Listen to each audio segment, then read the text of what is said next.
बिहार ही नहीं, नीतीश कुमार अब देश के बड़े कद वाले नेताओं में शुमार किए जाते हैं। अब तो लोग उन्हें पीएम मटेरियल से लेकर पीएम कैंडिडेट तक मानने लगे हैं। खास बात की इन्होंने कई नेताओं को आगे बढ़ाया, लेकिन वही नेता इनके लिए मुसीबत बनते जा रहे हैं, अलग दिशा की ओर बढ़ जा रहे हैं। और नीतीश कुमार कहते भी हैं कि कोई पार्टी में आता है, हम उसे आगे बढ़ाते हैं और फिर वो चला जाता है। इसमें हम क्या कर सकते हैं? जिन्हें जाना है जाए। हम उन 5 नेताओं के बारे में बताएंगे जिन्हें नीतीश कुमार ने बढ़ाया, लेकिन ये नेता उन्हीं के लिए मुसीबत बन गए। सबसे पहले 5वें नंबर की बात करते हैं। 5वें नंबर पर शरद यादव की बात करते हैं। हालांकि शरद यादव अब इस दुनिया में नहीं है। इसी 12 जनवरी को शरद यादव ने गुरुग्राम में अंतिम सांस ली, लेकिन एक समय था जब ये नीतीश कुमार के काफी नजदीक थे और ये जेडीयू के राष्ट्रीय अध्यक्ष भी रहे थे। 7 बार लोकसभा के सांसद चुने गए, वहीं कई टर्म केंद्रीय मंत्री भी बने, रक्षा मंत्री तक की जिम्मेदारी भी मिली थी। इसी बीच 2013 में नीतीश कुमार का एनडीए से मोह भंग होने लगा था और नरेंद्र मोदी आ गए थे प्रधानमंत्री पद के उम्मीदवार बनकर। अंत में नीतीश कुमार की पार्टी जेडीयू ने बीजेपी से अलग हो गए। तब पहली बार उनकी बीजेपी से दोस्ती टूटी थी।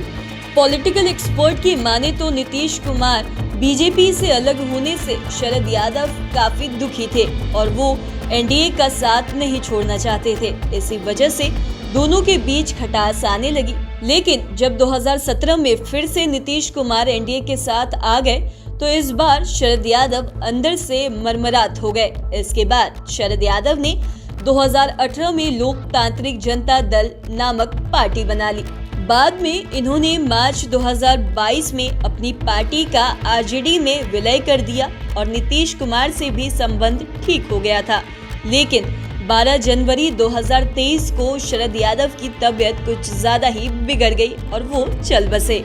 अब चौथे नंबर पर बात करते हैं प्रशांत किशोर की। प्रशांत किशोर को बिहार ही नहीं बल्कि पूरे देश का सियासी गलियारा पीके के नाम से जानता है।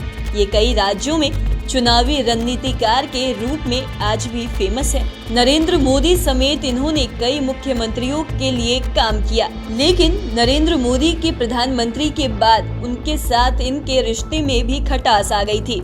उस दौरान नीतीश कुमार की भी नरेंद्र मोदी के साथ दूरी बढ़ गई थी। ऐसे में प्रशांत किशोर राजनीतिक जमीन तलाशने के लिए नीतीश कुमार के साथ जुड़ गए थे। ये नीतीश कुमार के सलाहकार तो बने ही, साथ में जेडीयू में भी बड़ी जिम्मेवारी मिली। प्रशांत किशोर को जेडीयू में राष्ट्रीय उपाध्यक्ष की जिम्मेदारी मिली। प्रशांत किशोर ने भी 2015 के विधानसभा चुनाव में नीतीश कुमार की ओर से महागठबंधन को सफलता दिलाने में अहम रोल निभाया। यहाँ तक कि पीयू छात्र संघ के पिछले चुनाव में भी इन्होंने अहम रोल निभाया था। लेकिन कुछ ही दिनों में पार्टी में इनको लेकर कहल होने लगा, इनका बीजेपी प्रेम जागने लगा था। तब जेडीयू ने इन्हें बाहर का रास्ता दिखा दिया था। आज ये नीतीश कुमार के कट्टर सियासी दुश्मन बने हुए हैं। हालांकि राजनीति में ना दोस्ती स्थायी होती है और ना ही दुश्मनी, इसलिए आगे क्या होगा कहना मुश्किल है।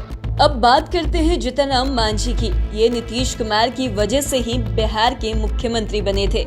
आज भी ये नीतीश कुमार के साथी हैं, लेकिन एक समय था जब जीतन राम मांझी मुख्यमंत्री नीतीश कुमार के काफी करीबी थे। इतना करीबी कि उन्होंने मांझी को सीएम की कुर्सी सौंप दी। दरअसल हमने पहले भी कहा है कि राजनीति में ना तो दोस्ती स्थायी है और ना ही दुश्मनी। यहाँ रिश्ते बदलते देर नहीं लगती। ऐसे ही मांझी के मामले में भी हुआ। जब बीजेपी से नाराज होकर जेडीयू अलग हो गया था, तब नीतीश कुमार ने अपने दम पर 2014 का लोकसभा चुनाव लड़ा था और चुनाव में जेडीयू को महज 2 सीटें ही आई थी और साथ ही तब नीतीश कुमार ने सीएम के पद से इस्तीफा दे दिया था। लेकिन ये भी अपनी धारा बहाने लगे तो नीतीश कुमार ने सीएम की कुर्सी छोड़ने को कहा। ये 2015 का वाक्य है, लेकिन मांझी ने सीएम पद छोड़ने से इनकार कर दिया था। तब जेडीयू ने इन्हें भी बाहर का रास्ता दिखा दिया। इसके बाद ही मांझी ने हम पार्टी बनाई। हालांकि आज की डेट में नीतीश कुमार की जेडीयू के साथ मांझी की हम पार्टी भी महागठबंधन में शामिल है।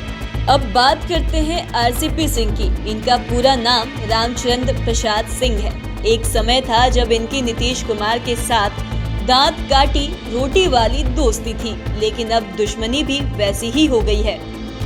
दरअसल नौकरशाही से राजनीति में आए आरसीपी सिंह देखते ही देखते जेडीयू में नीतीश कुमार के बाद नंबर 2 नेता बन गए थे। वो नीतीश कुमार की अंगुली पकड़कर राजनीति में आगे बढ़े और जेडीयू के राष्ट्रीय अध्यक्ष की कुर्सी पर पहुंच गए। यहां तक कि पार्टी ने आरसीपी सिंह को 2 बार राज्यसभा भी भेजा और फिर ये केंद्रीय मंत्री भी बने। लेकिन पॉलिटिकल एक्सपर्ट की माने तो आरसीपी सिंह भी बीजेपी के ग्रिप में आ गए और आरसीपी सिंह पर बीजेपी से मिलकर जेडीयू को तोड़ने का आरोप लगा था।